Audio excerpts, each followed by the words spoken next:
تشم الشرف دين وعباده.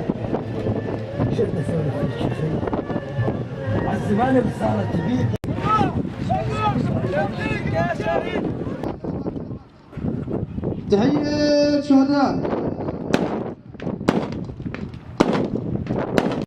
كما نعزي أمهات الشهداء الذين يقدمون فلذات أكبادهم في سبيل الوطن، ونسأل الله لأهل الشهيد الصبر والسلوان وللشهيد الرحمة والجنات. فصدقناهم، سهروا فنمنا، استشهدوا فتحررنا. نعم، هذا تاريخ قوات سوريا الديمقراطية الأبية. الله أكبر.